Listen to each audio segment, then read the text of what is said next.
このgiorno giovana ni wa yume ga aru. Hey, arrivederci, what's up? It's the Culture Detective here, investigating your favorite animes. And today, I am finally reviewing the second half of JoJo's Bizarre Adventures Part 5, Vento Aureo, or JoJo no Kimyo na Boken Daigonbu Ogon no Kaze. That's the Japanese name. If you haven't seen my review of the first half, please go see it because I don't have all the time to explain everything. Basically, Giorno Giovanna and the Stand Gold experience, which can imbue things with life and turn things into living organs, wanted to join a gang and overthrow the gang's boss. With the help of Bruno Bucciarati, who became a capo and has the Stand Sticky Fingers, which can create zippers. The team also includes Guido Mista with Sex Pistols, which are 6 little things which can guide bullets. Mista! Mista hates the number 4, so it's number 1, 2, 3, 5, 6, 7.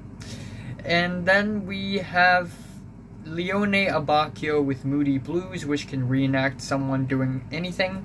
We have Narancia Girga, whose Aerosmith is an airplane that can shoot and drop bombs wherever it detects carbon dioxide, and Panicotta Fugo, whose purple haze can release virus and infect people. They were given a mission from the mysterious, powerful boss to protect his daughter, Trish Una. And ever since, the team of traitors La Squadra has been attacking them. Which is a little odd because Bruno and Giorno could have teamed up with La Squadra even though the other 4 members may have disagreed, but it would still save a lot of time and energy, but I guess, hey, then it wouldn't have been so entertaining. And B, once again, we have returned to a bit of a villain of the week formula, but at the end, Bruno's team completed the mission and realized that the boss is actually very evil and wants to kill Trish in order to protect his own identity, so they all became traitors. Yes, other than one member, which I will not spoil. Episode 21 is the mystery of King Crimson. The boss's stand is King Crimson, 21st Century Schizoid Man, which is, King Crimson is a band in the 70s, and their album In the Court of the Crimson King, I think, is one of the classics. One of the classic albums of the 70s. Go check it out. And just like any other JoJo arch nemesis stands, it has something to do with time. It can predict the future and then prevent something bad that can happen in the future by skipping time or erasing time. And yes, there's a huge meme going around asking, how does King Crimson work? It just works. Essentially, when it skips time, people will do whatever they do, but subconsciously, so that they aren't actually in control. But the boss, aka Diavolo, we all know his name, he's in control and he can prevent bad things from happening to him. But then again, he erases time, so say I drink something out of an empty cup, out of a cup with water in it, and then I'm drinking it and then I'm putting it down. If King Crimson is erasing time, I would be raising the cup and then suddenly it's empty. It's empty. And so it's almost like we immediately jump to the result of what would have happened. So the future is already kind of set in that case. Then King Crimson is still able to do things in that skipped time. Now I'm getting confused. The fight between him and Bruno was extremely intense, and it's friggin' miraculous that Bruno didn't die from it. Then we have a scene where the team members had to choose if they want to follow Bruno and betray Passione or not, and that was a great scene. And the first fight in the second half is on episode 22-23, the G in Guts and Clash and Talking Heads. Talking Heads goes on, and the beat goes on. Or more like Talking Head, because it's just one dude. Super underrated band. Check them out.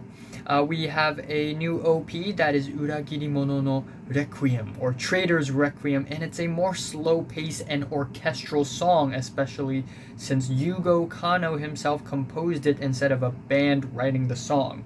The song itself actually grew on me a lot, and even though it's not one of the catchiest, it still holds up really, really well. The animation is kind of underwhelming. It's still your basic bunch of anime characters show up in the screen and fight kind of sequence, and it's a little jumpy, though I really love the start with the canal, and then someone kissing the boss's finger, a la The Godfather.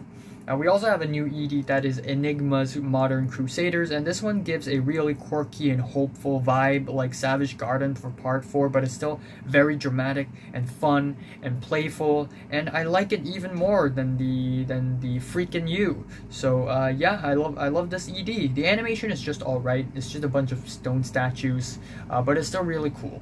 Also, the volume cover for the G and Guts is so fucking majestic. Check it out. It's like a very ambitious and heavenly piece of Renaissance art where the biblical characters are glorified and lined up in a very beautiful way. It's like Michelangelo could have sculpted this onto a chapel or something. Anyways, while the stand users aren't actually that powerful, you'd think Diavolo would hire someone more hardcore.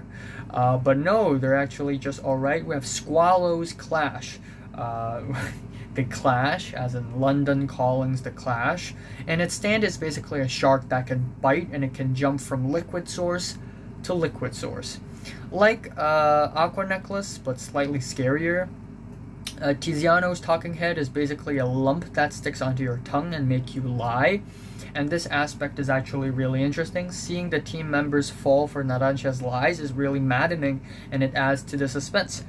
I also like the ending of the battle. Narancia's landing strip pose is badass, and you can't deny it. Also, that scene where they randomly jump a stranger is hilarious. Definitely a highlight for me. Episodes 24 and 25 cover the Notorious B.I.G fight, and the latter of the two episodes is called Spice Girl. Wow. What a good fight. Basically, the gang went onto an airplane heading to Sardinia because they wanted to uncover the boss's identity. And of course, in JoJo, dogs always die and airplanes always crash. Except for the one at the end of Part 3, I guess. We have another post-mortem posthumous stand like Anubis and Stray Cat, and this is Notorious B.I.G. I love it when they call me Big Papa. And yeah, now I want a Tupac stand. Now I want a Tupac stand. Araki, please give us a Tupac stand. Actually, I read the manga a little bit, and it says that I forgot if it's Narancia. I think it's Narancia. One of Narancia's favorite musical artists is Tupac, and the other one is Snoop Dogg. It's in the manga. It says that in the manga, which is really funny. Anyways, All Eyes on Me would sound like a pretty cool stand. Anyways, Notorious B.I.G. It's similar to Yellow Temperance. It's a glob of flesh that consumes anything, and the more it consumes, the bigger it grows. It's also automatic, so it detects movement and destroys whatever's moving the fastest, and this stand is extremely destructive. It almost killed 3 members of the gang. On episode 25, Trish Una's stand appeared, and it's Spice Girl, and it's kind of awesome that its stand cry is Wannabe. And similar to Echo's Act 3 and Sex Pistols, this stand is almost like a life form of her own, talking back to the user herself, and she can basically soften things. For some reason, it's actually possible that an object softener can defeat an invincible glob of consuming flesh. It's actually genius, and Trish's theme slaps hard. Then it's episode 26, a little story about my past. My name is Doppio. And I originally thought the whole Doppio is the boss's other personality thing was meant to be a plot twist, a reveal of sorts, because I accidentally learned about it before I even started watching Part 5 because I'm a loser. But actually, it's not a spoiler. The story makes it really clear that Doppio and Diavolo, aka the boss, are actually the same dude. It's some Jacqueline Hyde stuff, considering that Fight Club wasn't released until 1998, and this chapter was in 1997. Anyways, Doppio encountered Risotto, whose stand is Metallica, Yes, Metallica. Sleep with one eye open, gripping the pillow tight. It's awesome that a lot of the musical references in Part 5 are ones that I'm more familiar with, because they are like a little bit more updated, even though I'm still familiar with the the Pink Floyd ones. But yeah, this one is more updated, and I like that. Anyways, it's a stand that can manipulate iron, and it's a hell of a violent and powerful stand, and I really look forward to his fight. Then we have episode 27, which details the fight between Doppio and Nero Risotto, also between the stands King Crimson, Epitaph, and Metallica. And this is a very, very, very special fight because I really don't know who to root for. Both of them are antagonists. In a sense, I root for Risotto because he's fighting the ultimate antagonist, but his stand is so goddamn violent and brutal. I kind of feel bad for Doppio. I don't know why. But Doppio, aka Diavolo, truly deserved to die because Diavolo had done some really, really terrible things. Also, this fight feels more horrifying and gruesome than it is intense. Seeing razor blades and nails and scissors burst out of someone's skin and organs is actually the most fucked up thing I've seen in JoJo so far. Ever since the 2 dogs being decapitated by an eagle in Part 3. Then we have episode 28, Beneath a Sky on the Verge of Falling. Damn! Araki is beginning to create some really, really good volume titles. This episode isn't a fight, but more of a transitional episode. But holy shit, this is so shocking and insane of a transitional episode, it's actually crazy. Araki is getting better and better at writing death scenes, it's great. He went from saying motivational last words in the protagonist's arms to a very sudden and unexpected death that doesn't even linger on. On episode 29, Meet the Man at the Colosio is also a bit of a transitional episode where a mysterious person somehow hacked into the team's computer and told them to acquire the Requiem stand Aero. I really like that Araki is giving more backstory to how stands are a thing, but it's kind of strange that this dude only showed up near the very, very end. It's almost like he showed up as a plot device. Almost, because I'm still really invested into the story. The episode is also the beginning of a super long fight that spans over 4 episodes. That is the Chocolata and Secco versus the team fight. And wow, I'm amazed because Araki never runs out of ideas on how to design a character's appearance. Chocolata genuinely looks terrifying. He's like the Joker, but the JoJo version. Plus with the Jester Bells pattern, which also showed up in Risotto's hood. Their stands are Green Day and Oasis, and speaking of Oasis, I really want to see a Blur stand, or maybe a Gorilla stand, like Feels Good Inc. That sounds like a cool stand name, yeah. Also, speaking of fashion, let's just stop for a moment and talk about the fashion of Part 5 a little bit. There are some patterns in the fashion of Part 5 which I really, really love, like, chest windows in Giorno's suit, in Bruno's suit, as well as a Bacchio's suit thing, and of course the Jester Bells in Risotto's hood and Chocolata's hair, and then we have the hat, which isn't really like a hat but more like a hood. Again, Risotto wears a hood, and Mista also wears a hood of sorts, and that's really, really cool. Over to episodes 30 to 32, which cover the battle between the team and Chocolata and Secco with their stands Green Day and Oasis, and it's another really, really entertaining fight. On episode 30, the ability of Oasis is revealed. Oasis can dive into the ground as if it's water and make everything on top of the ground sink. He can also melt things into mud in general. And this ability perfectly complements Green Day's ability, which can grow mold on living things, instantly killing them whenever they go down a certain altitude. Episode 31 is mainly the fight between Giorno and Mista versus Chocolata, and the fight came really, really close. We also have the legendary 7-page Muda, which is really well delivered by Ono Kensho himself. Episode 32 is mainly the fight between Bruno versus Secco, and it was a really smart fight as well. We also have a huge, scary revelation regarding Bruno, which is shocking and also totally unexpected, but now that I look back, it totally makes sense. There's another huge character reveal where a character returns, and it's friggin' awesome. I'll say this, even though this fight is amazing and entertaining, it still doesn't reach the heights of the Vanilla Ice fight or the Sheer Heart Attack fight, which may be my personal favorite because you could really feel the high stakes when Koichi, an inexperienced stand user, is going against something this invincible, plus Kira being super duper smart. The Darby fight and the Highway Star fight are also spectacular. However, given that we're already 32 episodes into the part, this fight is good, but not all that great in my opinion. It didn't have the emotional impact or the creativity I wanted it to have, and I'm not sure why. Maybe it's that my standards for JoJo battles are so much higher now. Also, the fact that Green Day is a stand where you can't go down. I thought throughout the entire 3 episodes, the team would just constantly try to go up and up and up and up and up and up, and it would create a lot of suspense and a lot of creativity that way. But this fight is still great. I still enjoy the fight overall. Episode 33 is called His Name is Diavolo, and even though it's another transitional episode, it's really, really friggin' good. It's shocking to see the state that Bucciarati was in. I didn't expect Araki to be this cruel towards his own characters.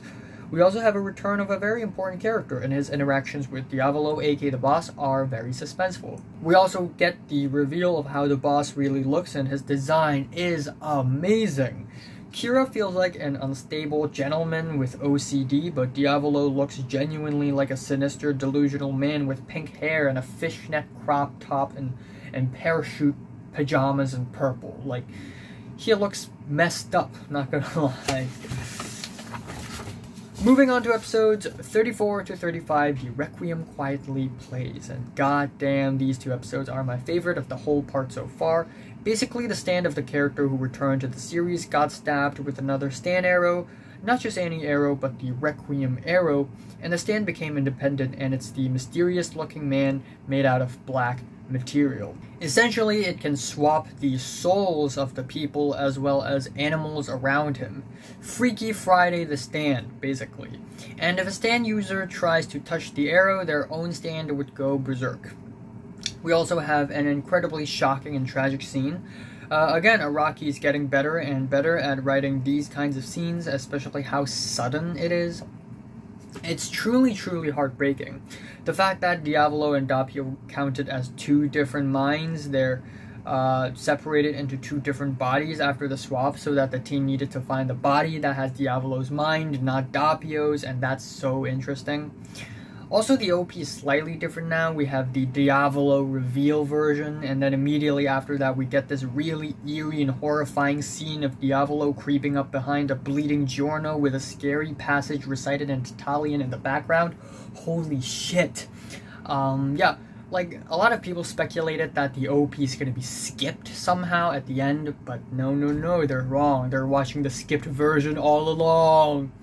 Also, when I first heard that the second last fight would be a Freaky Friday stand fight, I thought, well, that's kind of weird. That's a weird placement, but the way the stand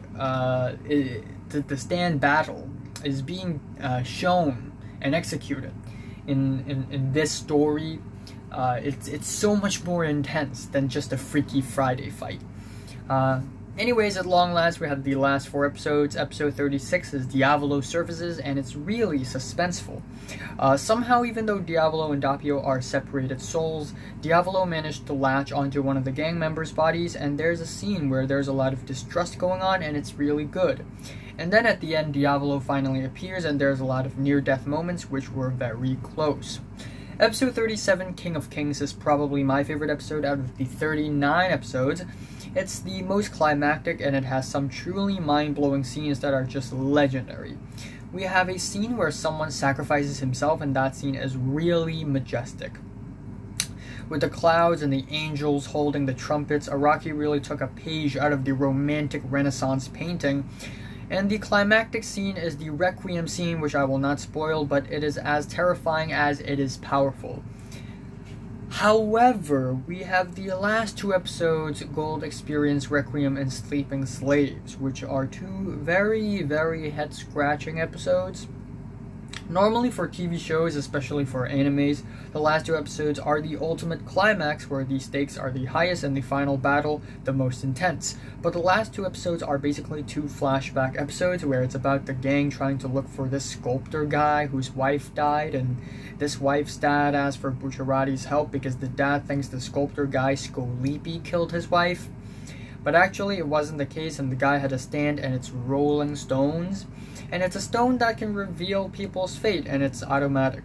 The stakes were so much lower, and it's not related to Diavolo at all, not really, and it's really, really odd. I like that these 2 flashback episodes give a very peaceful and almost poetic ending to the series, but it's not moving or powerful enough to be poetic or poignant or anything. This feels more like an epilogue or more like forward before a book, but only after a book instead of a final arc. I would much rather have this arc be moved to maybe after episode 35 so that the last 2 episodes are still the most climactic and satisfying. Still, these 2 episodes are not all that bad, just a bit head scratching. Also, actually, when the last 3 episodes are aired, they're aired consecutively 1 hour long. So for the people watching the last episode, they're actually watching the last 3 episodes. So to them, it's not as weird as it would have been if the 3 episodes are separated. So for them, it would be like the first half of the episode, the first 30 minutes is the climax of the part, and the last 30 minutes is an epilogue of sorts. Anyways, I'm gonna go into spoilers. So spoiler alert! Spoiler alert! If you haven't watched part 5, skip ahead. Like King Crimson, you have that ability. Go to the description. First of all, I like the fact that Bruno Bucciarati already died in episode 15, but we didn't know about it until episode 31, or more like it wasn't confirmed until episode 31. It's a strangely creative death scene where a major character dies, but the death is only confirmed 16 episodes later, but also kind of died in episode 37. His soul died anyways, and it's a really, really beautiful scene. Araki really killed a lot of characters in this part. I'm actually a little confused as to why Giorno didn't heal Polnareff's body, because Polnareff's soul can just slide back in because his soul is intact. I'm a little disappointed that we didn't see Fugo return. It's like his character is a loose end. Also, I wish I could see Abbacchio bury the hatchet with Giorno, like the way Polnareff and Iggy hated each other at the beginning but saved each other at the end. I also wish the ending fight with Diavolo versus Giorno would be longer, but overall the Requiem arrow scene is fantastic and the way the OP is changed is brilliant. Also, I forgot to mention that here are the stats of which stand enemy are defeated by whom and how many defeats people have. Apparently Abbacchio didn't defeat a single stand. He didn't defeat a single stand. Fugo technically defeated one, but mainly because of Giorno, but still it counts as a Fugo win than a Giorno win in the Man in the Mirror fight. In the White Album fight, even though Mista didn't deal the final blow, Mista is still a majority of the reason why White Album lost. So I made it so that it's Mista counts as a 0.5 win and then Giorno counts as another 0.5 win. But yeah, here are the stats. So overall, JoJo's Bizarre Adventures Part 5 Vento Aureo is a really good part. I still prefer Part 2 and Part 4 over this. The pacing of Part 2 is so much tighter, and the overall tone and cohesion of Part 4 makes Part 4 my favorite part in the anime so far. I mean, we all know that when Part 7 is animated, it's going to break the entire anime industry. But still, I enjoyed Part 5 more than Parts 1 and 3. Clearly, it's very Godfather inspired, but ultimately it still adds up to the very bizarre adventures of a JoJo. The fashion and the character designs are some of the best I've seen in any media. They're very colorful and eye-catching. It's very flamboyant and eccentric, and I love that a lot. The music is great as well, though I still prefer the Part 4 soundtrack over this one. Giorno's theme is a slapper, and it deserves its crazy popularity, but never overlook Narancia and Trish's theme. Also, I like that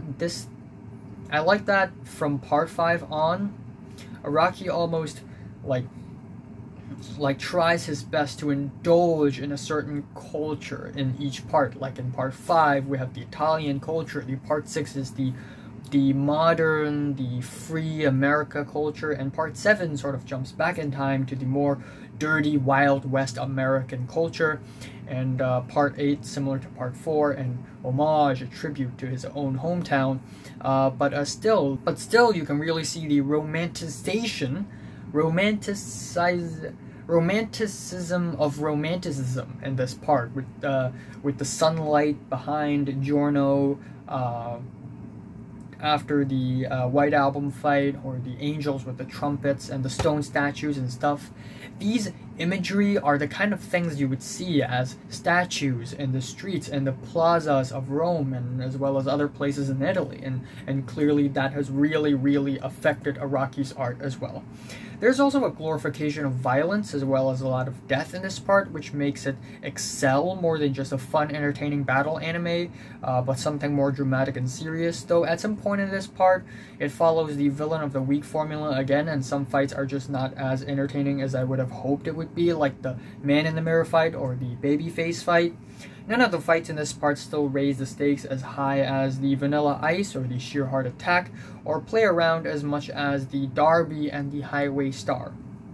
Still, this part is great, the fights are still super creative and entertaining, the voice acting is top notch, the coloring and the art style is amazing, and now my wait for Stone Ocean anime begins.